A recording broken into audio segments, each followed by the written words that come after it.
All right. Hello, everybody. Hope you all are doing well. This is DFS Army's pre-lock show. Have my guy beat up here today. No J69. He had some stuff come up, so no worries there. But Brandon, happy to have you. How are you doing, man? I'm doing good. Always glad to be back with you and the crew in the chat. So definitely looking forward to another slate. Yeah, we have a nice six gamer, so we'll have plenty of time to make adjustments. We'll wrap up probably around 6:30ish, if not a little bit sooner. But Dixon, I see you, man. Jimmy Butler really burned you last night. Jimmy Butler has been on my shit list for a while now, for God, years. he He was used to so bad. it used to be a meme in the Discord where people would put that Jimmy Butler dancing thing because I just hated him so much. But I've come around. I didn't play last night, so I don't know how that went, but Monday was pretty good for us if you all were around for then. Cujo, what's up, man? Tattoo said, can't even misbehavior. Okay. Can't misbehave today with Big Swole. No Big Swole, but it's all good. Cedric, what's up, man? Hope all is well with you all. Let's jump into the games. We have the Wizards going up against the Sixers in the first game, second highest total game on the slate, and a relatively close spread at 3.5 points. For the Wizards, biggest injury news is Keyshawn George out. But outside of that, not too much. I mean, Chris Middleton's out as well. Soft matchup against the Sixers here. Who's standing out for you on the Wizards side of things? I mean, it's hard not to like majority of these guys. They're going against Philly, who also is missing quite a few people, I'd say. So, and these guys are pretty cheap. So, of course, Vukcevic, he should he's been concerning me a bit lately, just with his minutes, but with a couple more guys out, I think his minutes will be a bit more secure. So definitely like him, and we know he's a good points per minute guy. So as long as he sees 20 plus minutes, I'm always good going there. And then I put mins on some of these other guys just because I at least wanted to be filled weight. Um, so 25% men on AJ Johnson, 20 on Sar, 20 on Colby Jones, and 13 on Carrington, which Sar way over the field on, I think. Or actually, he dropped a little bit, but I'm at 30%. He's definitely one of my favorites on this side of the ball, too. Yeah, there's a few games that just look really, really good. And this is one of those games where I just like both sides of the ball. For me, I have a like on Sar, a like on AJ Johnson, a like on Vucevic, a like on Colby Jones, and even a like on JT Thor, even though he's not going to show up at all. He just stood out for me a little bit in the sim model, but not enough for me to force it. So I'm right there with you on a lot of those guys right now. Sar is showing up in about 24% of my lines. Vukcevic is showing up in 39%. AJ Johnson, right around field weight, 21%. Colby Jones, I put a 20% min on because he just wasn't showing up enough for me. So I'm right there with you too, B-dubs. And then that's pretty much it for me from Washington. I didn't look at Poole. I know he's had some games here and there, but the minutes just haven't been super consistent. Did you Yep. look at him at all? That's the only reason I'm not playing him because his minutes are way too inconsistent. If he was seeing 30 and above, I'd definitely be playing him, especially at 6K, because we know when he does play a full game, he has some sneaky upside for sure, but can't do it tonight. Yeah, agreed. Revenge narratives don't treat me well. They treat me decently well, but like I don't always attack them. I'd like to. It depends on the player, and I just kind of have to see how it goes. I don't know what I would have done last night, so I can't tell you. Tattoo, I see you, man. Theo, what's up, man? Yeah, always happy to have B-dubs with us. All right, on the Sixers side of things, another soft matchup here. When it comes to injury news, we have the usual list of Sixers, but let me see if there's anyone else that's interesting. Kelly O is out. Jalen Hood is out as well. I don't really think there's anything else here that really moves the needle too much for me. We're playing a lot of the same names here. For me, I am forcing exposure to the Sixers tonight. I have a like on Quentin Grimes. That's making him show up a good bit for me just by himself. I like the matchup against the Wizards. The price tag is scary, but as long as he sees the minutes and they don't try to get weird there, this is a smash spot for him. So I'm just kind of ignoring the potential, just realizing that there is risk involved. So I probably won't have him in a single entry line or anything like that. But in my 150, more than happy to have him show up. I also have a like on Jarrett Butler. I put a 6% min on him, though, because he still wasn't showing up because of some of the other value we have on the slate. Yabusele, I have a 12% min on. Ricky Council is a leverage play for me. When I looked at the sim model, he just stood out for me in that price range. It was pretty clear. Does that mean he's going to crush tonight? No, but whenever I see a guy kind of standing out in the sim model and he has a higher percentage than some of the other guys in that price range, I'm always going to attack that with a leverage play. And then Adam Bona, I think we have some really good value, but I just want to add him into the mix. So I put a 5% min on him as well. B-Dubs, looks like you did something very similar. Yeah, I was gonna say. I what did you mean, come we're also? pretty much on the same page. Justin Edwards, I like him a good amount. I know when you think of him and then you look at that price tag, 5,700, it doesn't seem like it mixes very well, but he's actually been one of the more consistent guys on the team. And has been playing close to 40 minutes. So I think there's definitely some meat on the bone still at this price, especially in this matchup. So he's actually currently a core play for me. I had to put a 15% min on Grimes. He's kind of been average the last couple games. He's been kind of getting in the 40 range, but again, it's the Wizards, and we've seen Grimes break a few slates in these spots since pretty much all their studs have been out. And Yeah, then, that's a great. Oh, go ahead. I'll go ahead. I was going to say that was a great call on Justin Edwards. I didn't mention him because he just showed up by himself, so Yeah. I didn't do anything. But yeah, it was a great call out. Yabusele, I almost didn't force him in, but again, it's the Wizards and the sim model. Like them quite a bit too. So I just put a 10% in just so I can have some exposure because I do like some other centers more than him, but just in case he does go off, I'll at least have some of them. Council, kind of like you mentioned, he was popping on the sim model, so just wanted to match the field there. I didn't quite get to Butler just because I like some other guards a bit more, especially the value guards that we have. Not saying that he's not in a good spot either, but I was just kind of picking my poison and being a little more choosy in that spot. And then I'm forcing in some Bona too, another guy, value guy who's popping on the sim, and when he gets the minutes, he does really well too. So yeah, just like the Wizards side, I love this side just as much. Yeah, I'm hoping that the Sixers are a little bit lower owned than we expect because I think people are just tired of playing these guys. They've been a little volatile. So I that's part of why I like forcing exposure here. And then like I always say, like this is the second highest total on the slate. I'm looking for reasons to play these guys, not reasons not to. So it's just one of those spots I'm always going to force some exposure to. Next up, we have maybe the opposite situation for me. We have the Raptors going up against the Brooklyn Nets. For the Raptors today, they have Quickly out, Portal out, and then outside of that, a lot of the guys who've been out for a while. Brandon, who are you looking at here? Overall, I'm not a huge fan of this team.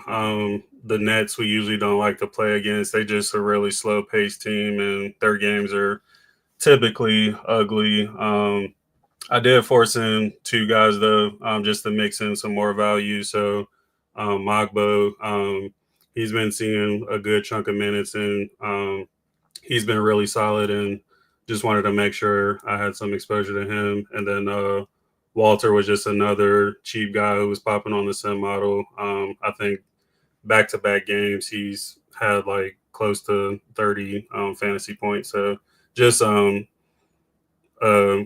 GPP play that I typically like to throw in the mix. So I don't think you'll probably need either of those guys, but I just like taking certain risks like that. Mm-hmm. Now, and I'm glad you mentioned these guys because right now I have a like on Magbo, Agbaji, and Walter too, because like you said, the sim model like them a little bit as well.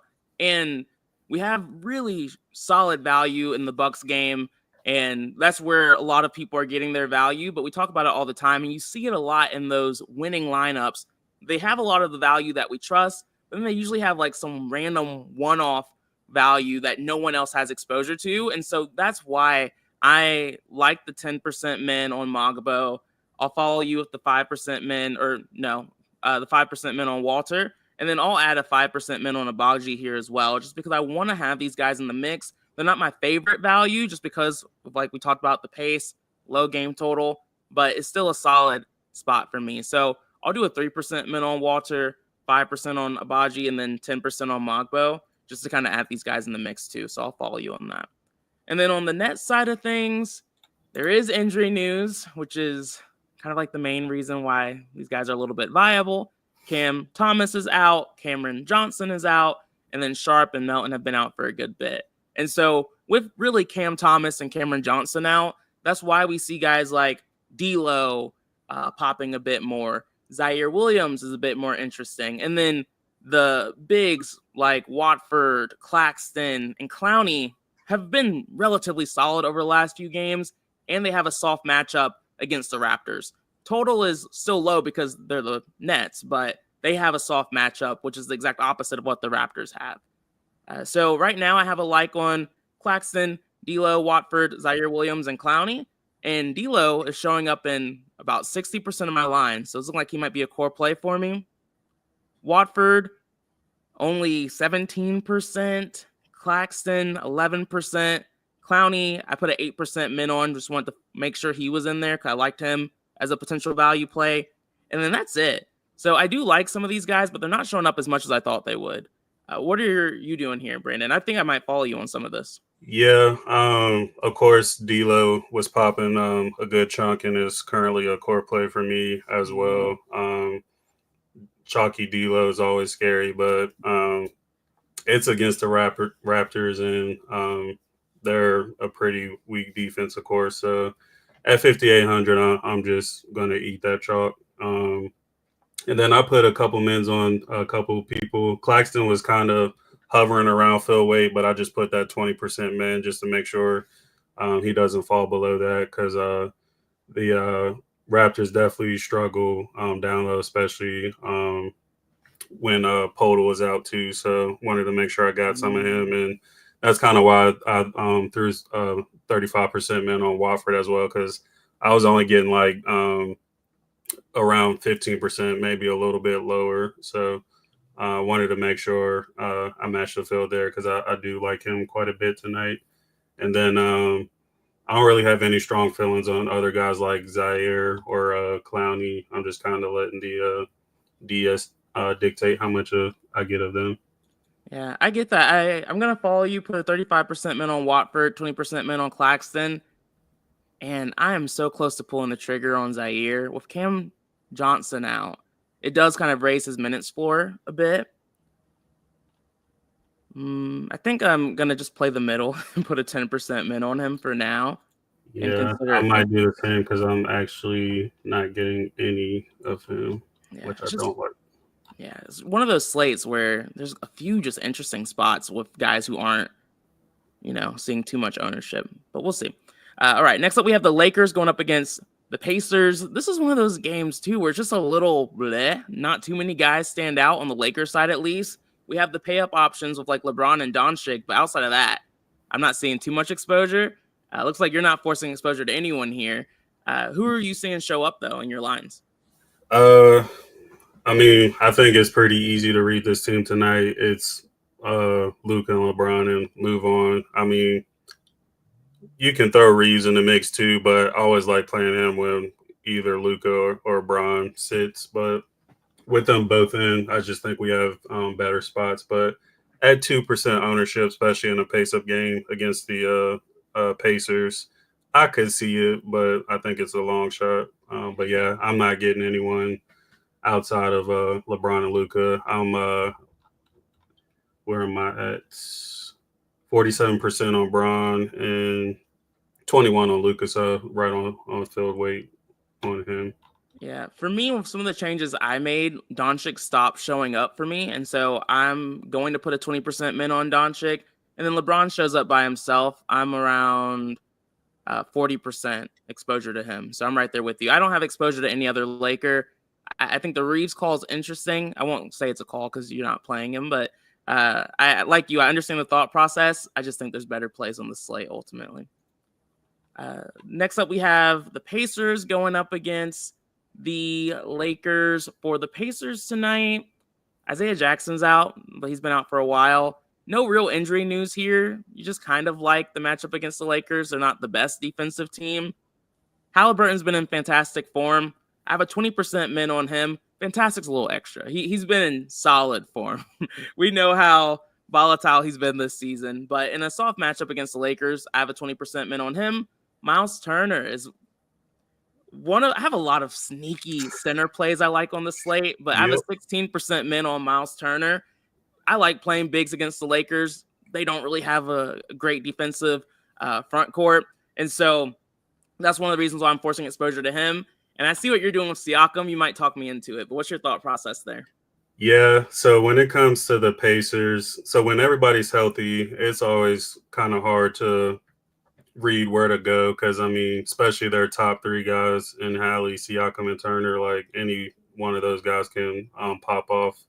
But what I typically like to do, especially at this ownership, I know Hallie is a bit chalkier because, like you said, he's starting to look like himself from last year.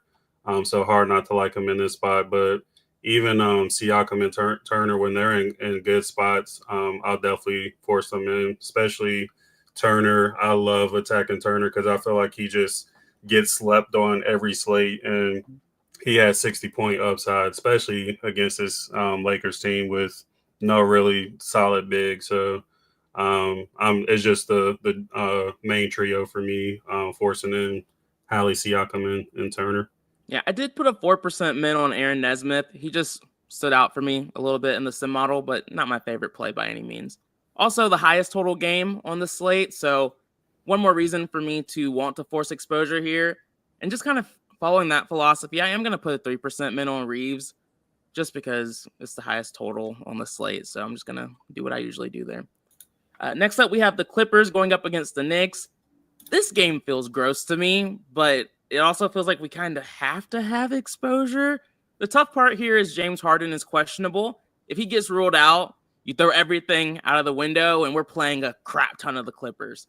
But it's a tough matchup. Or what do you do here? So we actually got the news that he's available. So There goes that. So I'm not too upset with that, to be honest. Me either. So for now, I just put a 10% min on Kawhi and Harden.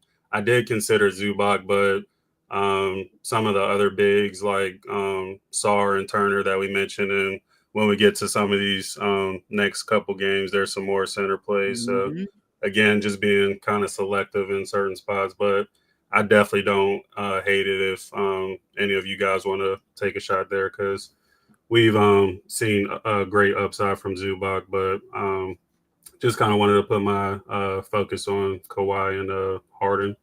Yeah, I mean, Zubac has historically done decently well against Cat. It's not a matchup that you should be afraid of playing him in, but I'm right there with you. There's just other spots I like a bit more, so I didn't force exposure to him.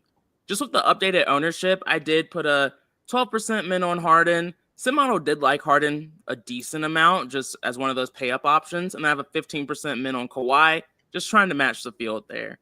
But that's it for me with the Clippers. For the Knicks side of things, again, still a tough matchup, but I think they're just going a little bit too underowned.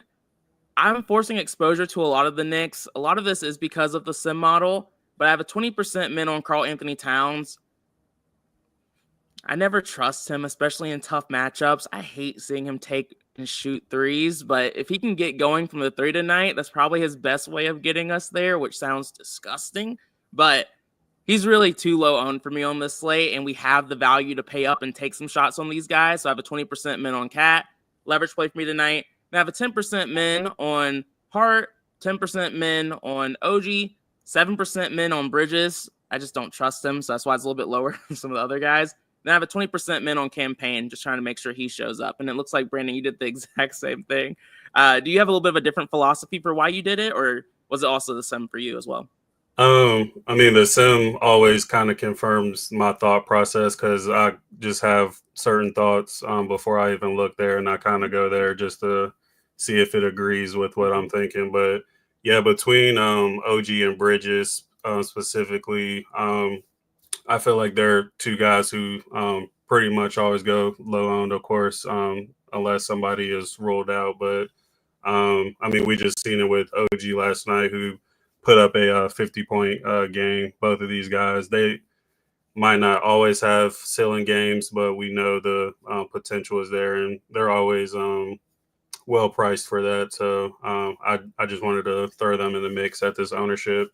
Same with Josh Hart too. Like he kind of reminded everybody last night as well what kind of upside he had. He just put up a triple double and had over 60 points. So just wanted to make sure I'm covered there with their potential ceiling. And then Cat, not the biggest fan tonight, but again, another guy with high upside. He had a triple double last night as well. So not my favorite matchup, but I can see this one kind of being one of those competitive games where the studs kind of go back and forth. So, and this is a random putting the video together complaint, but finding a picture of Cat where he doesn't look super soft is so hard. Like half of the pictures, he's like trying to look tough, but his eyes are like closed and his mouth's like wide open, just looking really lame. I'm just like, Cat, man. It's so funny watching him play because it looks like he's about to cry like half the time. It's hilarious. I'm just like, I want to like him, but I can't for the life of me. But he is in 30% of my lines tonight, so hopefully he comes through. But obviously, I don't love it. Next up, we have the Bucks going up against the Nuggets. For the Bucks tonight, Giannis is out. Is that official that he's out?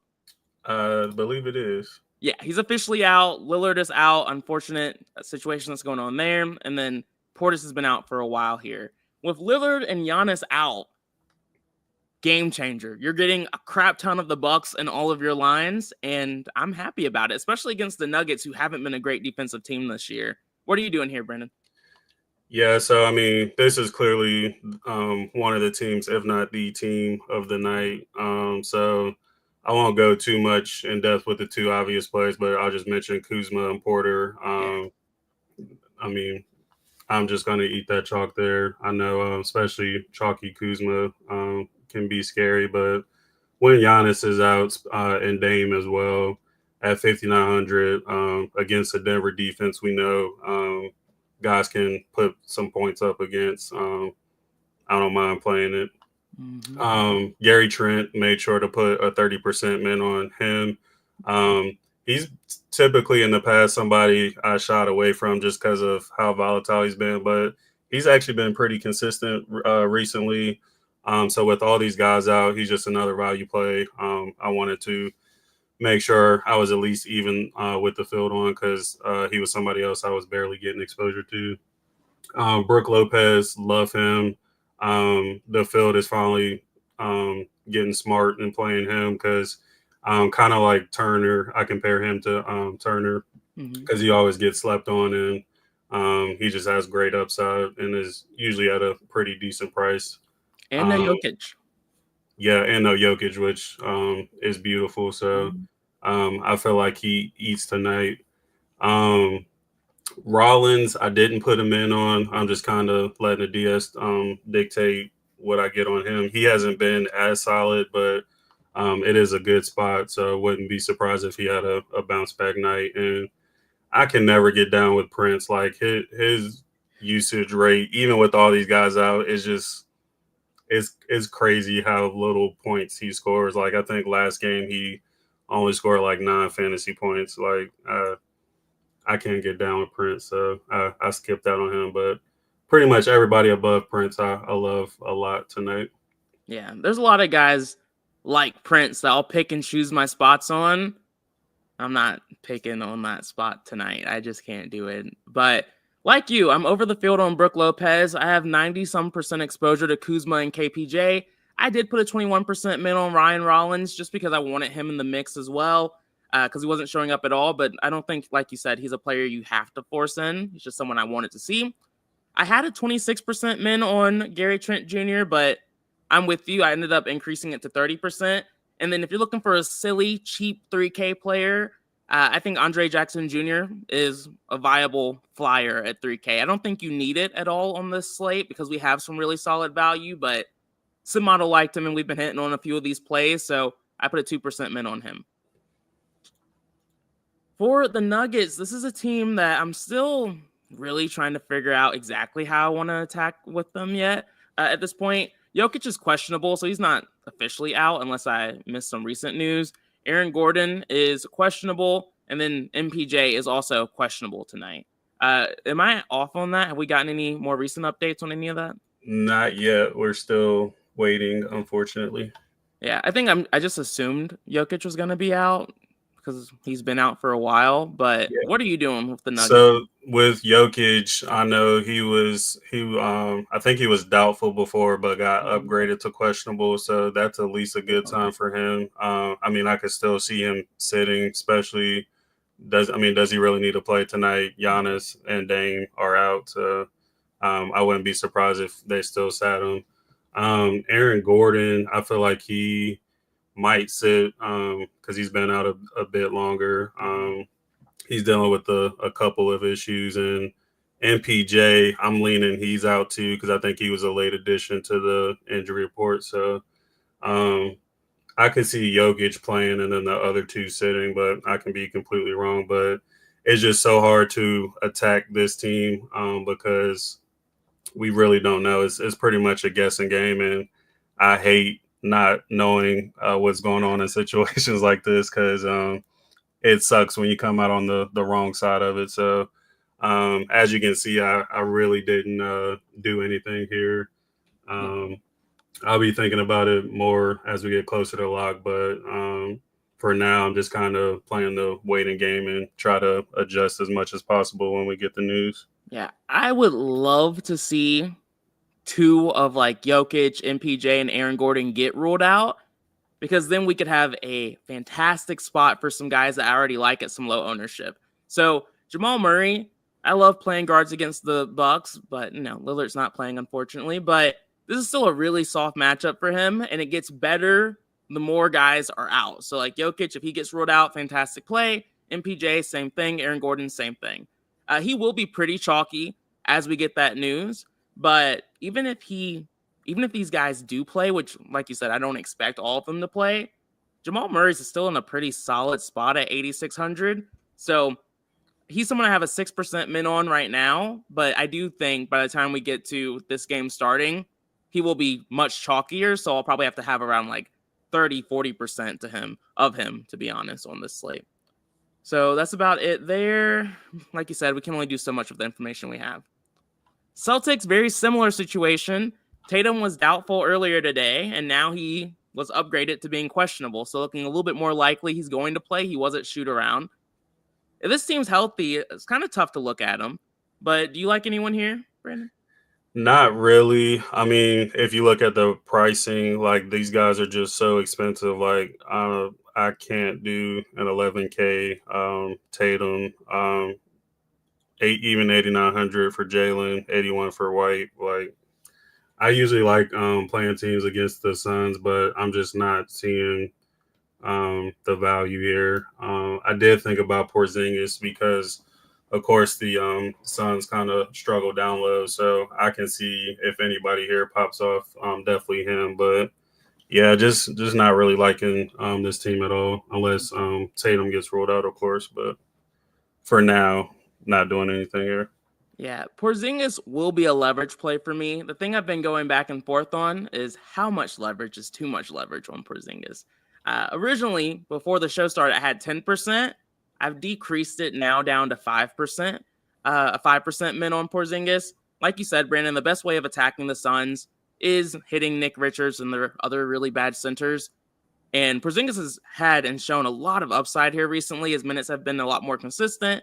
So a 5% min is exposure to a guy I like, and it's the hammer game. Not too much exposure here. And the total on this game, 221, pretty much dead in the middle, just given this slate. But yeah, I'm going to put a 5% min on him. If Tatum was out, it would be a different story. We'd be attacking with more of these guys. On the other side of this game, we have the Suns, and they also aren't a fun team to look at because they're pretty much healthy outside of Bradley Beal, who's out. Did anyone stand out for you here? So I put a 10% min on Booker and Durant. just because they're showing some ownership, but compared to some of the other guys, they're a bit lower owned. So it's just upside is there, and like you said, it's the hammer game. I just wanted some exposure here. We have enough value to throw both of these guys in the mix. If I had to pick one over the other, I'd say probably KD. He's just been looking a little better than Booker lately. So I think Durant put up like back-to-back 60-plus fantasy point games. So definitely wanted to take a shot there because if either one of these guys gets a 60-point game, then you'll probably be climbing quite a few people towards the end of the night. And then Dunn, he's just another value play who looked good on the sim model, plays around 30 minutes and has been pretty decent. So, again, he's probably somebody you don't need, but love taking those low-owned shots on value plays. I hate the Suns so much. Every time I see them on a slate, it's just like I wish I could just forget they exist. But they do, and so we have to look at them. I have a 6% min on Nick Richards, 4,900 value play.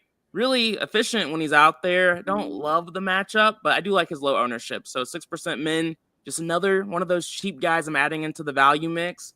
And then I have a 5% min on Ryan Dunn, just like you. Sim model play, just like you mentioned.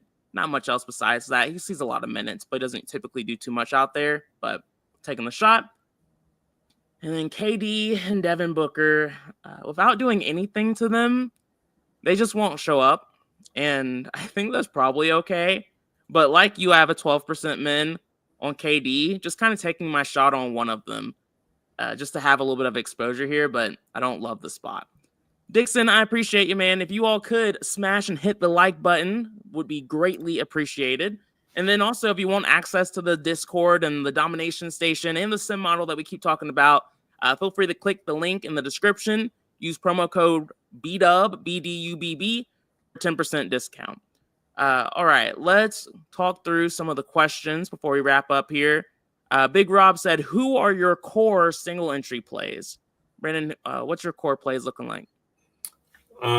So we mentioned a few of them already, but I'll go back through it. So Kyle Kuzma, Kevin Porter Jr., Justin Edwards, and who was my last one? D'Lo. D'Lo. Yeah, I still have a run going, but I know I have KPJ, Kuzma, D'Lo, and then once this finishes up, I'll see who the last two remaining people are. Brooke Lopez and Watford, but I'll be honest, the ownership I have or the exposure I have to them is over the field, but a little bit lower than my typical core plays. So we'll see. All right, y'all. Well, appreciate the support per usual. If y'all have questions, we'll be in the Discord, but peace out. See you later. Good luck.